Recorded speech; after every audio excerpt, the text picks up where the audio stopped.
What's up, everybody? So today we got a video that's coming out that I kind of contemplated of not putting it out. I got a message from a guy and he says, "Hey Chad, man, this is my story." He sends me all these pictures. And I'm like, wow, this guy's probably got a pretty interesting story. He just got out of prison, less than 60 days ago. So we get on the video and, we start talking and I'm kind of like, this interview is not going the way that I wanted it to go. It's kind of going off to the side, off to the left, off to the right. But I still feel like this dude's got an interesting story. And when I get done with the interview, I tell my wife, I say, man, I don't think I'm going to put this video out. And then I started thinking about it. I'm laying in bed and I'm like, wow, maybe I should put this video out. And the reason I put it out is because I want people to see that you can have all these things, right? And we don't glamorize guns. We don't glamorize violence. We talk about it. But why do we talk about it? Because that's what people want to hear. And we bring them in. And then we give them the message. But the message in this video is so much more different. It's a message of different in a sense, but also along the lines of things that we've talked about, mental health stuff, things of that nature, right? And in this video, as we talk, you can see that prison has affected this guy. He spent some years of his life locked in a cell, locked in a cage in the ADX. And I checked out some of his story. I had to make sure that all this stuff was, legit, that it wasn't something that he was just making up. But the pictures kind of confirm like this guy was really the real deal at one time. And I'm not saying that in any way to belittle who he is today. But as we go through this video, I want you to think about all the things and look at the pictures because some of you guys might be out there getting that money. It ain't just about prison. This video is about what prison does to you mentally and emotionally. When you're out there getting all this money, you got these piles of money and you got these guns and you're out here living that street life and you're in the street and you're about that business. Well, there's another part of it, man. And I always say, part of being a drug dealer is going to prison. It's not the glamorous part, but it's part of being a drug dealer. When you're out robbing people, going to prison is part of that. But here's the other part. Going to prison can affect you mentally. It can destroy you from the things that you see, the things that you experience, from being locked in a cell. Sometimes you start to lose it. And really, man, doing this video, I even told the dude, and I'm going to reach out to him again. And I told him, hey, man, if you want my help, man, I want to help this dude, man. Like, we're going to try to get him some help. I think that he's struggling. I don't think he's a bad guy. I think he's a good dude. I think he's struggling. I think he's done some bad things in his life. And I think prison affected him. But as you watch the video, I want you to think about it. If you're out here doing the wrong thing, I want you to think about what prison can do to you mentally.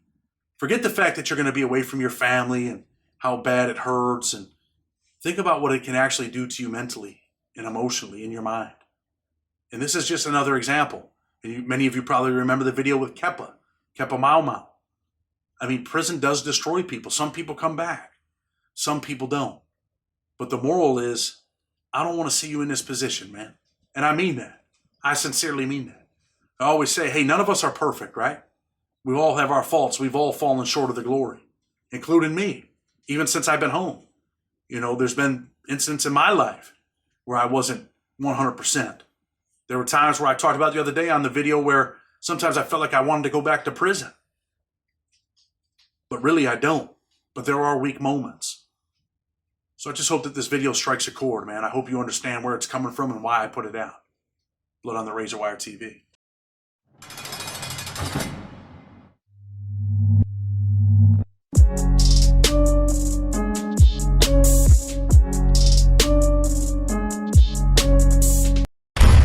What's up, everybody, and welcome to another episode of Blood on the Razor Wire TV, where we bring it to you real and we bring it to you raw.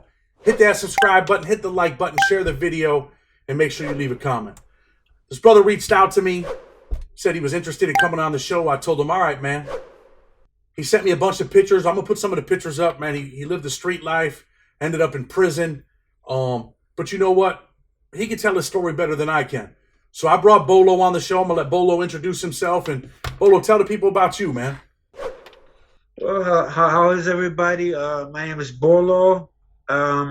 Unfortunately, for many years, I was living the wrong life. I was brought into life at an early age. I had a mentor named Bobby, who was like a father figure to me. He's real well known in traditional Detroit LCN.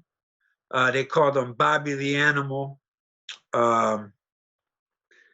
basically, I met him at Cannon Rec Gym. It's a boxing gym. I was really, when I was younger, I was into boxing, martial arts, stuff like that. Should have, stayed on that path. Um, he took a liking to me. I took a liking to him. We clicked real good. Um, Took me under his wing, had me, I started out by collecting at first. I was just doing collections for him. He was, like a bookie, Shylock, stuff like that. Um, I was always big for my age and mature. I was never like basically when I was 14, no one believed I was 14. They thought I was 21. Um, so he put me on collection, see how I would do this and that, blah, blah, blah. And I always performed. I had something wrong with me back then. I guess I had a little extra testosterone or something. And I always was really on that aggressive, violent time for some reason. I had something to prove to Bobby, I had something to prove to the crew, everything like that. My first real big test was there was a guy, he said, come with me to this bando. There's a lot of bandos in Detroit, And he said, I want you to come down this basement with me. I didn't know what to expect. There's a guy down there. He was, duct tape, mouth duct tape, hands handcuffed to the chair and stuff. And Bobby says to me, we're going to see if you're really about this life or you're just about, beating people up, doing collections, that type of stuff. So he handed me something, and I guess I showed him I was about that life. From there, Listen, man, there's certain things that, man, I don't necessarily want you to talk about, man, on this show. If you know what I mean, I don't want you to incriminate yourself, bro. You know what I mean? Oh, so, right. It's how we could talk like like direct but indirect, and there's always gray area. Everything's hypothetical, of course. Then he had a nice crew. He had a nice guy. It was an inside guy. He worked at an armored car company, and that was my first nice lick I did with their crew. I was the youngest one on the lick. I was like 16 years old. But when I say 16, you guys are probably thinking like a normal 16-year-old. No, I was not a normal 16-year-old. I would what they would call nowadays a demon, probably. I was already hardened by then, and I got addicted to that. After that first armored car lick, that was it, man. Then we started dressing up like police, robbing drug dealers. So I want to talk to you about that, right? So you guys are dressing up like cops. You're going into these houses. You're robbing drug dealers. You sent me a bunch of pictures with you in the pictures, bro, with all kinds of money, all kinds of shit. Yeah. So what made you guys want to start robbing drug dealers?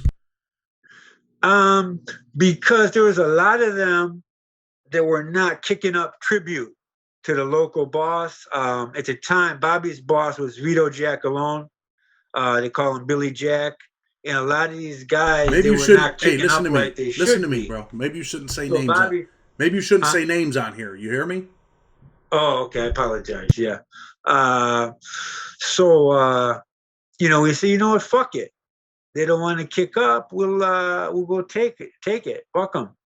So we started doing that, and that was very successful. And the reason being, a lot of people, if you want to do something, I'm not advising criminal activity, but rob somebody that really cannot call the police. Okay? Don't rob stupid shit. Rob bookies. Rob dope dealers. If you're going to rob something, they really cannot call the police. Hey, officer, I got such as I'm a drug dealer. I got three bricks in here and blah, blah, blah. That don't go like that. The drug dealers are not going to call the police. They're also good for kidnapping. You kidnap one of their people, and if they're really like a brick man or whatever, they're going to pay that ransom if they really love their people. You know what I mean? Well, listen, let me stop you, man, because I'm going to keep it real with you, bro. I'm definitely not on here promoting people to go rob drug dealers or rob anybody. You know, there's a bunch of kids out there, man, that are watching this show, young men that are thirsty, they're hungry, they're probably thinking, damn, Right. man. But definitely don't want them to do that because eventually you end up in federal prison, right? Well, yeah, not for the robbing the drug dealer. I'll get to that story in a second. Yeah, all the children on here, the kids on here, crime is not the way to go, man. Everyone has a talent. I mean, there's a lot of you young warriors on here. Get into that boxing gym, bro. Guns down, knuckles up. Pussy is guns. Pussy is guns. Don't get me wrong. There's a time and place for everything. You don't bring a knife or your knuckles to a gunfight, but you shouldn't be on that time and in that situation to have bang outs anyway. Guns are for pussies, knuckles are for men. Go to the boxing gym, go to the MMA gym. What I'm telling you is just my story, and I wish I would have stuck with boxing. So, yeah, let's clear that up. Anyway, so there was a guy that owned one of Bobby's bosses a large sum of money. The guy was from New York. He was a diamond broker. Okay, so at the Greenfield Plaza, we got the drop on his flight because he was a customer of one of the wholesale jewelers there. We got the drop on his flight, the rental car agency he uses, and everything. So we followed him. This is broad daylight. Me and Big Mikey. Yeah, Big Mikey, the snake. So we had that big brick phone at the time. This was like 92, I think it was. July 24th, 92. And it was like 1 PM. And my job was to drive the van. Mikey was to snatch the guy, to kidnap him. So it goes down smooth. But here's the thing. He was not supposed to be touched at all. He was not supposed to be harmed. The people believe a robbery is a robbery. Work is work. And he was just, his stuff was supposed to be taken, his diamonds and money. It was a big lick, man. No exaggeration. But Psycho Mikey, he ruined it. He snapped for no reason. And he starts beating this guy, man, crazy while I'm driving. I'm trying to focus. I'm saying, man, what the fuck you doing, man? Stop that shit. You're not supposed to touch him, man. Don't touch him while I'm driving. He's just going nuts. He blinked out. So when all's said and done, we go over, across to Toledo from Detroit. And Mikey just dumped him in a dumpster like he was a sack of rocks, man. It was disgusting. This guy was a regular guy just working and hustling, or he wasn't in the street life or criminal life, right? He was just a gambler that got in debt to one of Bobby's bosses, and we got the job. And he was a diamond merchant, And he didn't have to beat him like that, man. He was just a gambler. But anyway, the lick was for it was 1.5 million diamonds wholesale, and we had 500,000 in cash. We had to break that up 4 ways. But long story short, listen, let me stop you, because some people might be watching the show right now thinking, man, this guy's full of shit. So I'm going to put up some of the pictures that you sent me, all right? Oh, no problem. Put up what you want. Put up what you want, brother. Go ahead, keep going. What really fucked things up was because he beat him, it brought so much attention, man. 2, 4, 7. The people that set up the job, they were so pissed off, okay? And I'm a loyal person, okay? They wanted to whack Mikey out for not following instructions, okay? So after the job, we met at the Novi Hilton. And 2 of the guys flew in from New York, and 2 of the guys from Detroit were there. There was like 6 of us at the meeting, including, there was 4 of them. the boss type guys, and me and Mikey.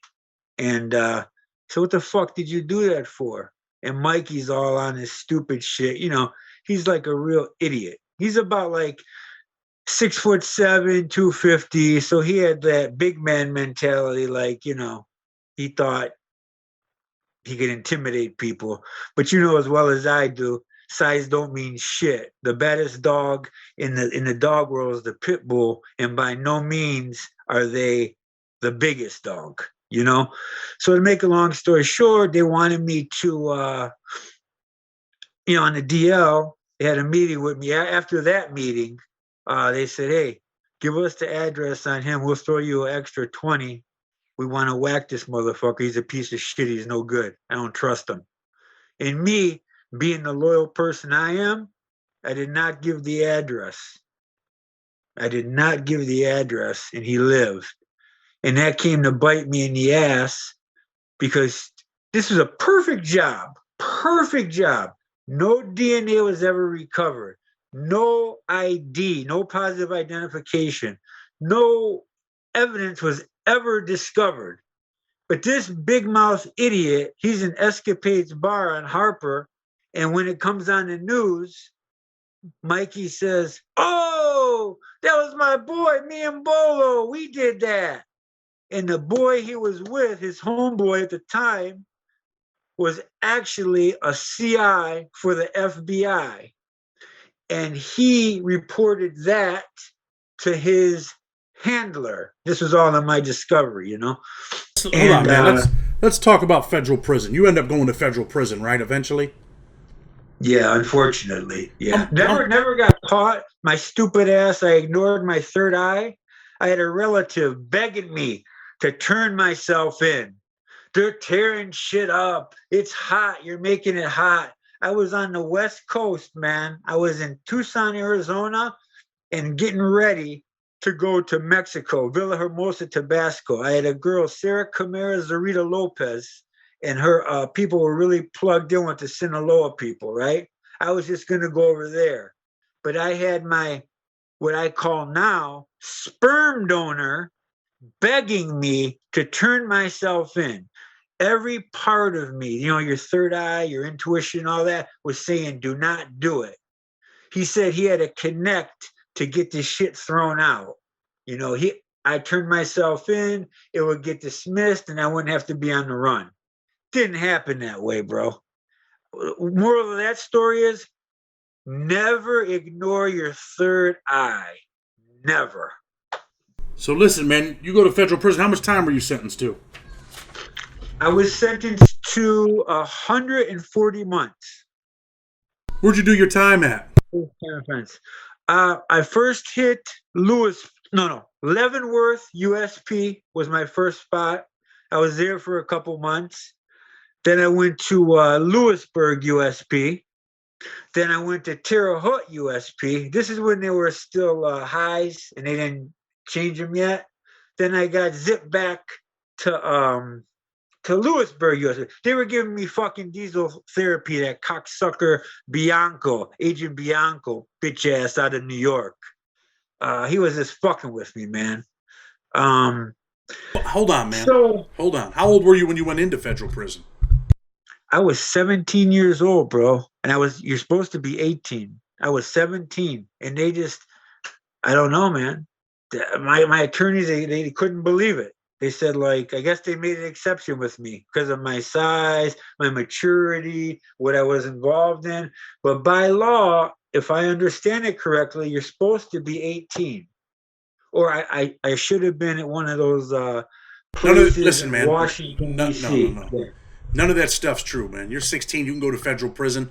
But in order for them to prosecute you, they have to get permission from the attorney general. So they prosecute you, they send you to prison, you're 17, they throw you into a men's prison. What is it like going into a men's prison like Lewisburg at 17? Were you a little bit worried? To be honest with you, I was kind of a psychopath, but when I seen that they were more about shanking and not about knuckles, I realized, and I realized how blessed I was that my mentor taught me a style of martial arts, how ironic it was, called Paranza Corta. And all that is a style of Sicilian knife fighting. How ironic.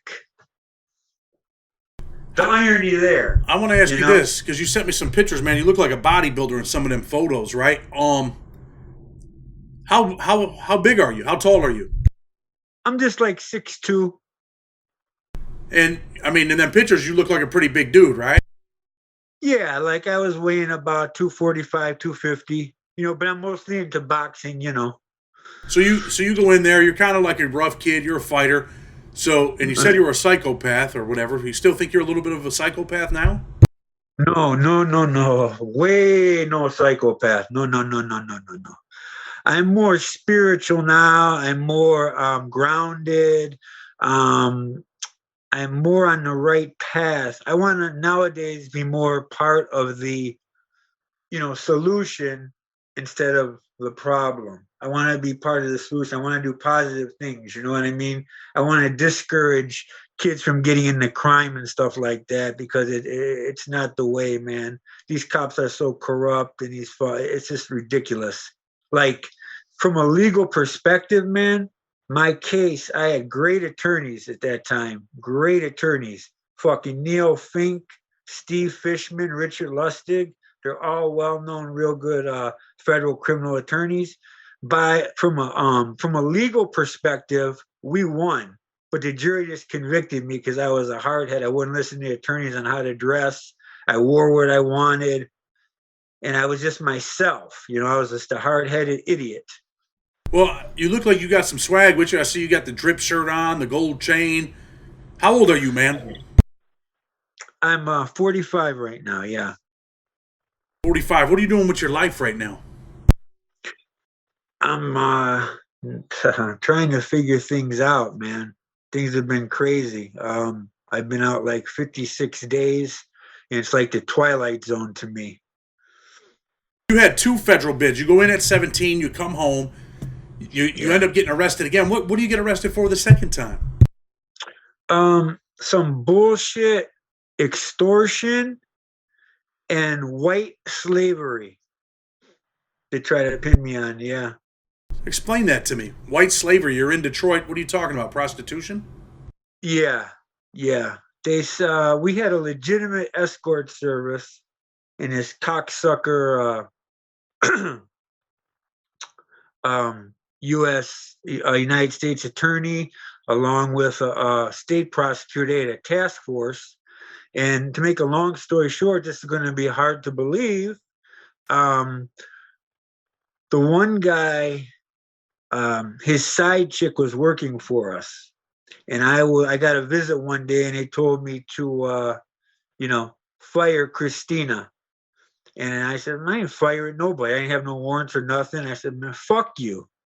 Fire somebody. You don't come here. I'm not your normal person. You guys don't intimidate me. I'm on a little bit different time. I'm not like your American, your pussy La Cosa Nostra guys. See, where I come from, you might go start up your car, it might explode, cocksucker. That's what I said. That wasn't a threat. It was a hypothetical. You know what I mean? A month later, uh, doors were kicked in. They shot my dogs, and my dogs were all in the kennel, 3 separate kennels, man. And there was no excuse for that. But to make a What kind of long story dogs? short, huh? What kind of dogs? One Sharpei, one Dogo Argentino, and one American Pit Bull Terrier. So they shoot the dogs. They come in. They arrest you for white slavery. You go to federal court. How much time do you get sentenced to? Um, this is what's funny. Because the prosecutor, and this is all in the paper and everything, his name is Eric Smith. He got in trouble for being corrupt and doing false warrants, false civil forfeitures, everything. By the mercy of God, I got all that dismissed. But this is the problem. I ended up assaulting a federal agent, okay, during that time period of going in and out in court and all that shit. And they gave me 60 months for that. And I didn't do it, man. I didn't assault the motherfucker. You get But you get 60 months. Where do you go to prison at? I started out at McCreary USP in Kentucky. Then they transferred me there to Allenwood USP. Then Sanchez was fucking with me there, and they accused me of breaking his jaw. So here we go again to the ADX. I end up in that hellhole for the second time in both bits, man. That's where I left from. Let me ask you this. So you end up in the ADX, right? Yeah. Do you think that affected you mentally a little bit? Oh, bro, no doubt. There's no doubt. I have PTSD. There's no doubt about it, bro. I mean, me just talking to you, man, I can see, man, that you got some issues, bro. Yeah, for sure. Yeah, yeah, it's not normal, man. And especially during this corona, they really took advantage of it. In 2020, bro, I took 2 showers there. You know, even though you got the showers in the cell, okay? See, a lot of people don't know this. They rig that shit. I mean, literally, where it'll be drop, drop, drop. I mean, like, you can't. It's ridiculous. When I say 2 showers, I mean 2 what we would consider showers out here with enough water, this and that. Not one where it takes 4 hours to clean your whole body properly. You know what I mean? Ever complain about that type of stuff? Yeah, oh my God. You complain to those RoboCops, they don't give a fuck, man. It's disgusting, man. They get away what they want. They don't let nobody, look in the prison. They're just like some real inbred hillbilly motherfuckers, man. That's what they are. Excuse my language. All right, listen, man. Let's talk about this, all right? You contacted me. You sent me all those pictures. I said, damn, this dude was really involved in some shit, right? So you call me. We talk. I pull up your stuff. I make sure you're legit. I bring you on the show. What was the reason you contacted me, man? Because I seen your show, and a couple people said you're a good guy. I watch your show. I could tell you're a good guy. You're legitimate, and I could tell you're for the right thing. You're for the community. You're for discouraging the youth to follow. I'm not that's not the way that I was asking. I was asking you, what did you want to come on the show and tell me? I just wanted to tell you that I appreciate what you're doing. You have a great show, and I just had a need to speak out on my on my experience and stuff like that. That's what I'm talking about. Tell us, man. Tell us what's on your mind. Yeah, I just feel like man, it's crazy. Like I can't believe that I actually did that. Looking back, and there's a lot of regrets and stuff like that. And I'd really like to start some type of movement or something, like the guns down, knuckles up. I'm really with that type of thing to show the youth, to try to get them to stop shooting each other over stupid stuff, And I'd also like to go ahead. Basically, any way to help the youth that I can, I'd like to. I'm stupid when it comes to technology, stuff like this, and I'd like to start a channel eventually. You know what I mean? I'm just throwing stuff out there. I know I'd really like to, because I have so many stories I could tell. Stuff like that, positive, and you can get a lesson out of it. It's just endless. Do you feel like crazy. Do you feel like the world was a shock when you walked out because you did a bunch of time? You were in the ADX, you were secluded, you were locked in a cell. I'm personally going to tell you this, bro. I think it affected you mentally. Oh, for sure. I feel like I'm in the twilight zone now, bro. I really do. It's like insane everything that's going on around me, and it's like everything's moving so fast, loud. Everywhere you go, people's like, on their phones. I feel like I lost a lot of time that I could have been learning stuff, and I feel like I'm behind. You know what I mean? Because I always went by the bylaw and old school. Like matter of fact, one of my bosses, he wouldn't even talk on the phone. If you had to meet him, you have to meet him at the graveyard and do a walk and talk. So I'm used to that type of stuff, meeting up, talking face to face, where the world nowadays, it's like everything's technology, and I feel like I'm an idiot when it comes to technology.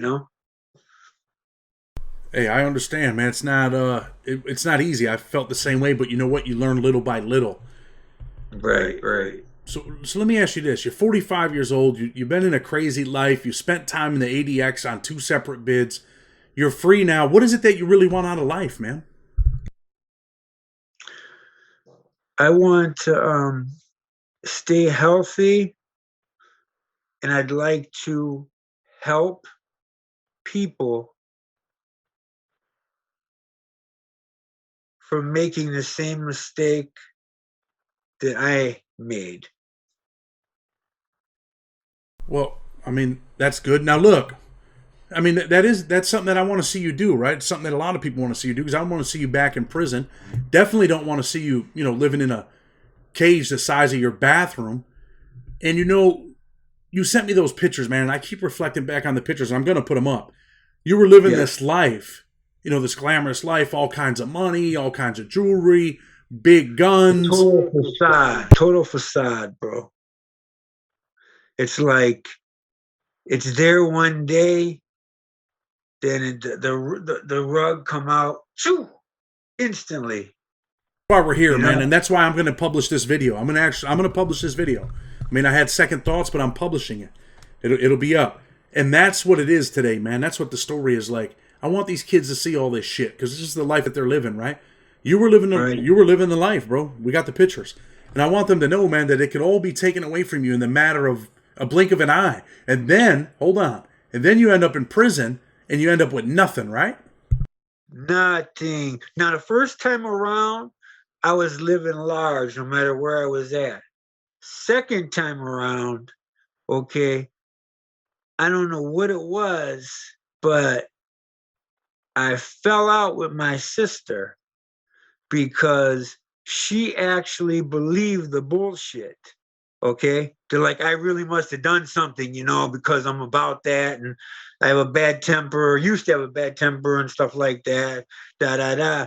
But she wasn't raised that way, or people weren't raised that way. She went against the grain. This is ironic. This bitch, she did not bond me out. Do you know a stranger? Dude, hold on, man. I'm gonna stop you again. You talking about your sister? Yeah. You're referring to her as a bitch. It's fake as fuck, bro. I don't promote that shit, but go ahead, man. Yeah.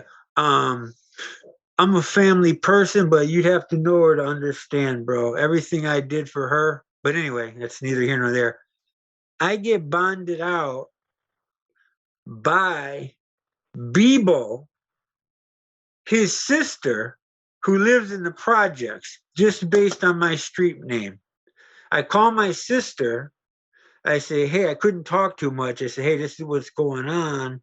And they were like tuning me up in there. They had me, this was in the county jail because I slapped one of the COs, because he grabbed my arm, and they put this hood over your head, and they're pussies. They 10-on-1 you, they beat you up on and off, shit like that.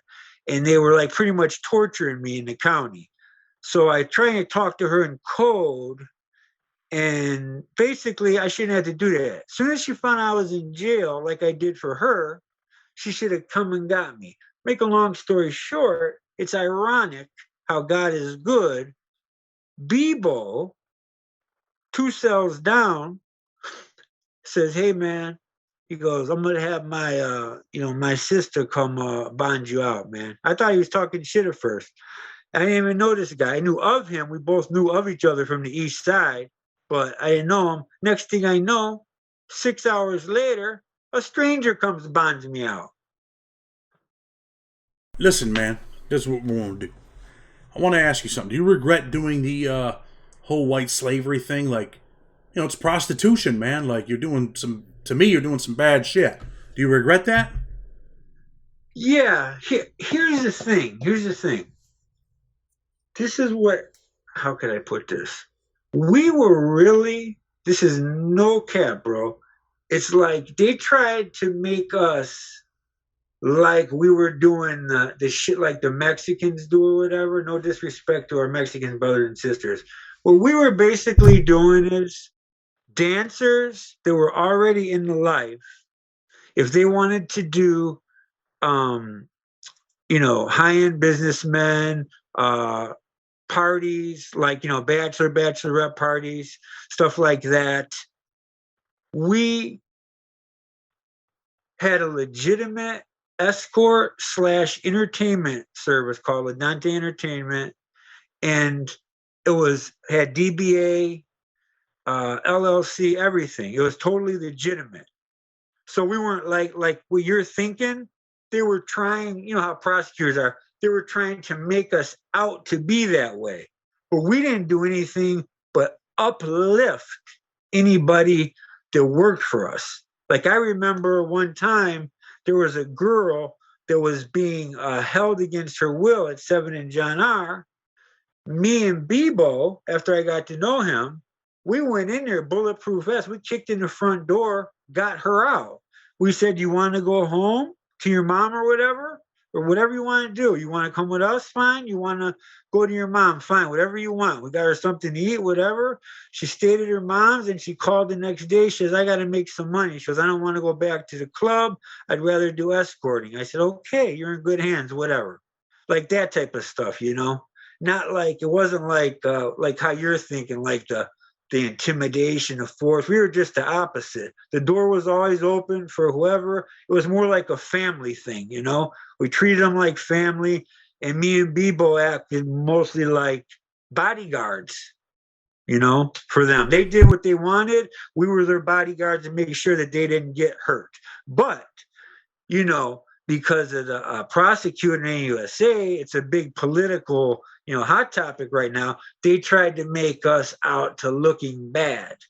But all that got dismissed because there was even depositions from their own task force members saying that Eric Smith, he was on this guy's ass.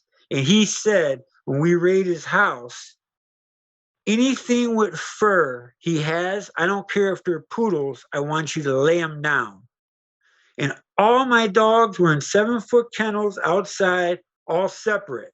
They actually went out of their way. They were in no danger. They executed every one of them. Well, listen, after man. Beating my ass, This is the deal, right, man? I appreciate you coming on the show and talking and sharing. I got another guy, man, that might want to interview you too, man. Maybe Bill Staggs. Listen, man, I'm going to be honest with you. I think that I think you need a little bit of some help, man. I know I can see you're struggling, bro. I see it. And I want to see you, do all right. I want to see you make it. I don't want to see you back in prison. So bro, if there's anything I can do to help you, where you at, in Detroit? Yeah, at the moment I'm in Detroit. I'm usually from Detroit, New York, and Chicago. Well, listen, man. At the moment I'm in Detroit. I'm going to close the show. We're going to talk later on the phone and see what we can do to help you, all right? Yeah, I appreciate you, bro. Listen, man, I appreciate you. I want you to have a good night, man, and keep your head up, man. If you need something, reach out to me. I'm going to contact you tomorrow. We're going to see what we can do to help you, all right? Okay, and congratulations on your recent blessings. Thank you, bro. You have a good night, all right? You too. With respect, blood on the razor wire. Until tomorrow, we're out.